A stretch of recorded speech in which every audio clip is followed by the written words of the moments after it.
Please excuse the hair, but here is part one of Who the Fuck Did I Marry? So I met my ex-husband around March 4th of 2020. We met on Facebook dating site, and we also matched on Hinge. I did not realize that he was on both under two different names. So one was his actual name, and the other one was a variation, like a nickname that he called himself. Different pictures. So it was a running joke between us. Oh, you ain't even recognize that you had matched with me on Hinge. No, I didn't. And also that should have been a red flag. By the way, you will notice in this story, I called it the United Nations of red flags. It is so many red flags that, I mean, you would have thought I was colorblind because I ignored all of them. So anyway, back to the story. We met around March 4th. We exchanged phone numbers. He called me and we talked on the phone for the first time. In the first phone call, he told me that he had just moved to Georgia from California, from San Diego. His job had transferred him because he was being transferred in as the new regional manager for a major condiment company that is based here in Georgia. I'm not going to say the name. And so we also talked about his childhood. He told me he grew up in Philly. He's from Philly. Both of his parents were deceased. This is the first phone call. Both of his parents were deceased. His father was a Philadelphia police officer. His mom was a teacher. He also told me he briefly lived in Augusta with his family. He had 2 brothers and 2 sisters. He also had 2 half-brothers on his dad's side. First phone call. So I'm just giving you guys the backstory. This was the first phone call we had. So we talked about family. We talked about friends. We talked about our jobs. At the time, I was working at Georgia State Patrol. And he knew this, and he just thought that was like, wow, so you work with troopers all day. Yes, I did. Also in that phone call, he explained to me that he used to play football. He explained that he used to play arena football. I know nothing about arena football. I know about NFL. I know about college. Go Dogs. But I don't know anything about arena football. So he explained to me that he used to play arena football.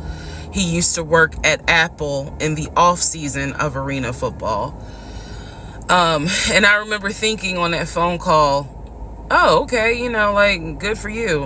I don't know anything about arena football. And I believe I did tell him that. I don't know anything about arena football. That'll come into play later on. So he told me, I just moved here. My job is paying for my housing and they're helping me to look for a house. He was like, right now I'm in Gwinnett County, but I'm trying to look for a house. Ideally in Atlanta, like Brookhaven, Sandy Springs. He was like, I really would like to move out there. And so I thought, that's great. You're looking to get a house. You just moved here. He was like, I don't really know too many people here because I spend all my time at work and, this job is really demanding. So that was our first phone call. We talked more. He talked a lot, which took me by surprise because I'm not really used to men talking more than me. He eventually asked me out on a date. Our first date was set for Saturday, March 7th, 2020. He asked me what was my favorite restaurant. I said Cheesecake Factory. And so we agreed to go out at the Cheesecake Factory in a location that was in between. I lived in Clayton County at the time. He lived in Gwinnett County. I realized that if you don't know anything about Metro Atlanta, that makes no sense. But basically, we lived about 45 minutes apart. So we agreed to meet at the Cheesecake Factory over at Perimeter Mall, which is in an area, Sandy Springs, Dunwoody area. I was excited. Like, I called my friends and was like, I got a date, you know, blah, blah, blah. We'll see how it goes. First conversation was good. Hopefully he looks like his pictures, because, you know, that's always an issue with online dating. Hopefully he looks like his pictures. So on my way to our date, I took 285, and literally right before I got to Boulder Crest, the exit for Boulder Crest, I heard a boom, and I lost control of my car. Thank God that well, not thank God, but I knew what to do. So I did not crash, but my tire blew out. So I called him and I said, hey, I'm so sorry, but my tire just blew on 285. I'm slowly making my way off the exit. I believe I pulled into a Chevron gas station, and I said, you know, I got to get this fixed. I don't know what to do. Like, I'm a damsel in distress kind of thing. He kind of paused. He got quiet, and he was like, you know, tell me exactly where you are. Drop your pin. So I dropped the pin, and he came to the gas station. Got out the car, and I was so relieved that he actually looked like his pictures, that I was like, oh my God, he's actually attractive, because he's like 6'4", 6'5". Oh, also, man, I apologize. So let me go back to the first conversation. Let me add something.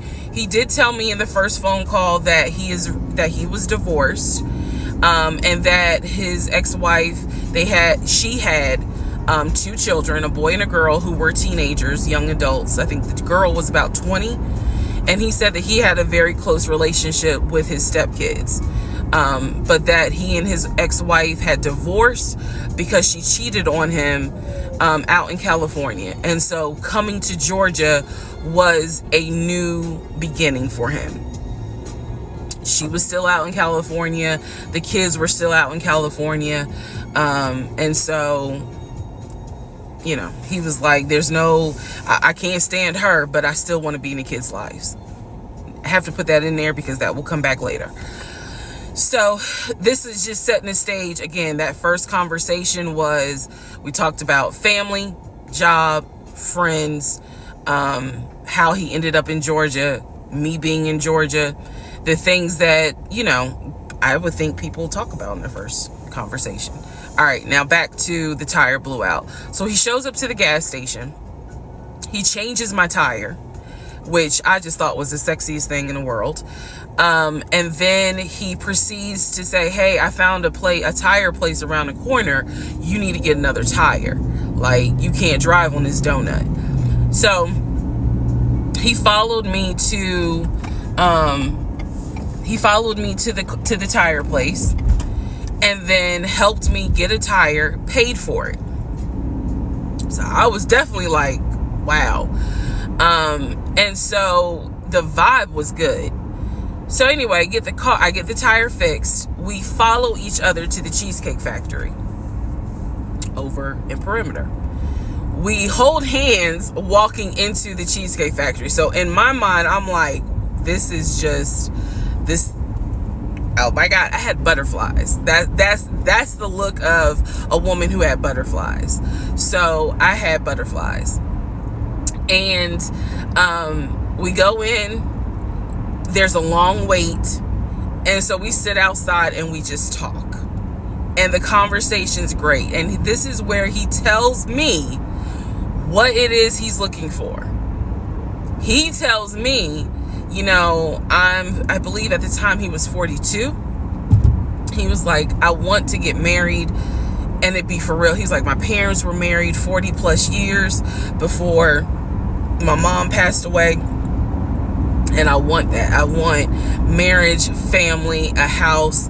Like, that is what I want. He was like, I'm as a man, I'm ready to get married, but I want it to be for real, because the first time, you know, it really hurt me when she cheated on me. So he's telling me everything that I wanted to hear. And so he was like, what is it that you want? And I said pretty much the same thing. I was like, I'm ready to get married. Definitely want to have a family. And I want to marry my best friend. So we both put on the table that we wanted marriage. And this is the end of part 1.